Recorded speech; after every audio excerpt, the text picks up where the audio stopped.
Menzies, ayer y hoy,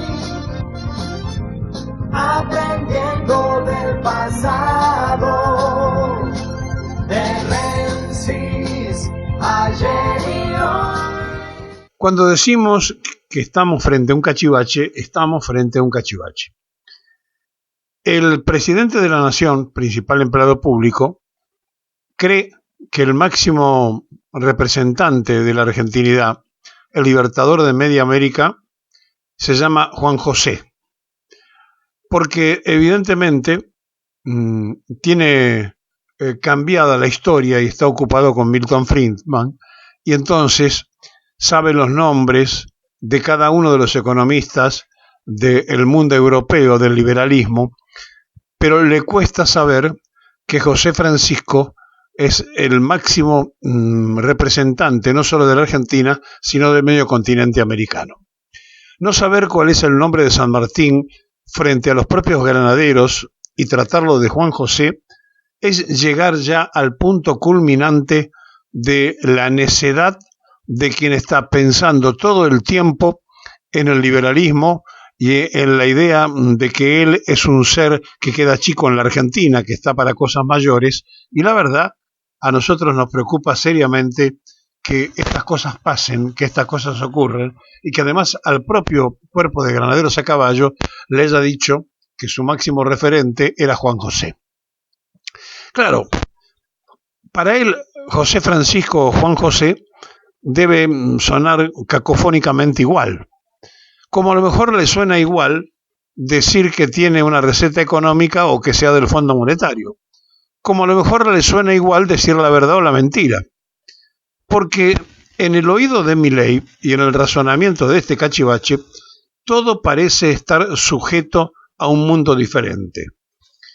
Es el presidente de un país que tiene al hombre más importante de su historia en el Santo Padre, que está recuperándose de su salud, que le llegaron de todas partes del mundo el saludo, menos donde él nació. El Papa, que es un vecino de Flores, no recibió oficialmente del presidente argentino ninguna preocupación por su estado de salud. Porque según Milei, es el maligno. Según él, la solución está en el muro de los lamentos, y entonces, a partir de esta mezcla y confusión que tiene entre la verdad y su propia realidad, está imbuido en un mundo que no es el real. Y cuando uno pierde el sentido de la realidad, todo es factible. En el mundo de la fantasía de Milei, todo es creíble, hasta incluso que se haga un timbero de la criptomoneda y que quede en el mundo como estar vinculado a una estafa el presidente de la nación argentina, sin que en nuestro país le haya preocupado mucho a la oposición por pedir explicaciones. En esta Argentina de hoy, cuando estamos recordando a 49 años del último golpe contra un gobierno peronista y un golpe de los más asesinos de todo, tenemos sentado en ese sillón de Rivadavia, donde también se sentó Videla, tenemos sentado a un verdadero impresentable que no conoce ni siquiera los valores de la propia historia argentina. Eso sí, si usted le pregunta sobre el mundo de la economía austríaca, seguramente sabrá mucho más que cualquiera de nosotros. Y si le pregunta sobre Milton Friedman o alguno de esos pensadores, seguramente que también. Y si le pregunta de la criptomoneda, sabe, pero no sabe todo, porque se equivoca en la timba financiera y queda entonces en el mundo como un criptoestafador, cuando en realidad fue un verdadero patinador de la timba, que además viene haciendo su socio, el que él denunció que cuando era funcionario de Macri había patinado 17.000 millones de dólares de las reservas argentinas, Toto Caputo, y que ahora lo tiene venerado. Bueno, con él la Argentina sigue rifando todo el tiempo parte de las pocas reservas que tenemos, porque en realidad no hay una meta clara y entonces se le escapa el Washington pintado de verde y a él lo preocupa mucho. Lo preocupa tanto que ahora el Fondo Monetario Internacional le dijo: yo te mando lo que pedís, pero tenés que devaluar. ¿Cómo devaluar? Sí, queremos que lo que te damos nosotros sirva para comprarnos la Argentina a mitad de precio, porque es lo que pasa. Cuando llega la plata del fondo, devaluando el peso argentino, las empresas argentinas, por supuesto, caen vertiginosamente y la usura mundial la compra por la mitad de lo que debería pagarlo. Bueno, esto que está pasando hoy a la vista de todos nosotros es una determinación que tomó la mayoría del pueblo argentino cuando dijo que votaba a una persona que había anunciado públicamente que venía a destruir el Estado. Vaya si lo está haciendo.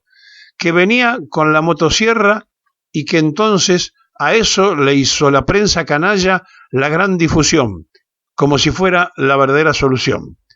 Que mandó el oro fuera del país y nadie le ha pedido hasta ahora explicaciones para saber si está en Suiza, en Basilea o si está en Londres.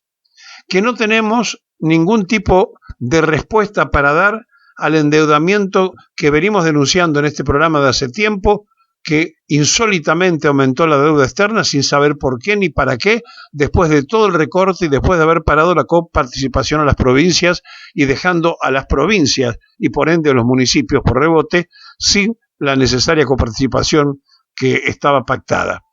Todo esto está pasando a nuestra vista, frente a nosotros mismos.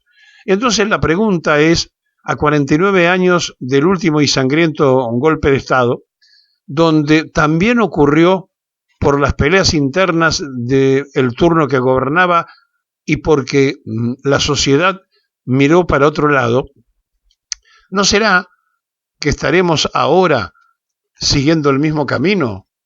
El simplemente de decir qué barbaridad, de quejarnos cuando vamos a hacer una compra a la verdulería, al supermercado, o donde fuese, o al negocio de la tienda del barrio, y después seguimos con la rutina de aceptar todo.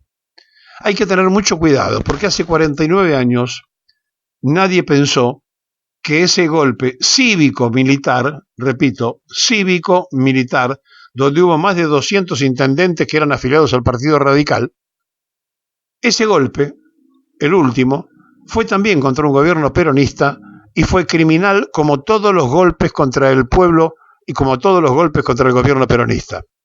Bombardearon la Plaza de Mayo en el 55 y fusilaron en el 56.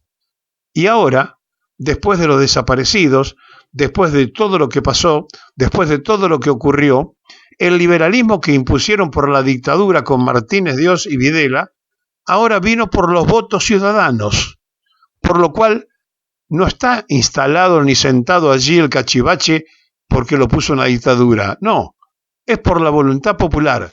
Y entonces tenemos que preguntarnos si de verdad conocemos nuestra historia, si de verdad las marcas del pasado han hecho mella, o si tenemos una escasa memoria, o si no hubo una transferencia del análisis de los abuelos a los hijos y de los hijos a los nietos para saber qué pasó hace exactamente 49 años. Nosotros fuimos partícipes necesarios de aquel tiempo, sabemos lo que pasó, entendemos lo que pasó después, no lo aceptamos, pero lo entendemos. ¿Y por qué decimos que lo entendemos? Porque era el remate final con que venían. No hubo un solo golpe contra un gobierno peronista que no haya sido cruento. Siempre fue cruento. En el 55, cuando se hicieron del poder, tuvieron la decisión, cuando el pueblo reaccionó, de fusilar. Antes habían bombardeado para llegar al poder. Y ahora, en el último, hicieron desaparecer a la gente. Dijo Videla, el desaparecido no está, es una entelequia, no está.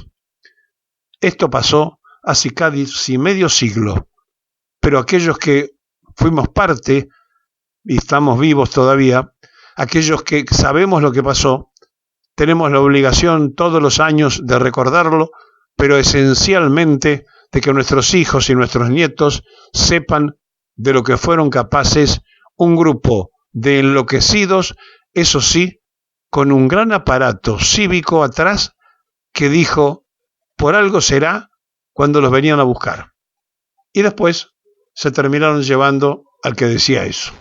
La sociedad argentina debería mirarse en un espejo y preguntarle a los abuelos, che abuelo, ¿qué hiciste vos? ¿Dónde estuviste? ¿Cómo veías las cosas?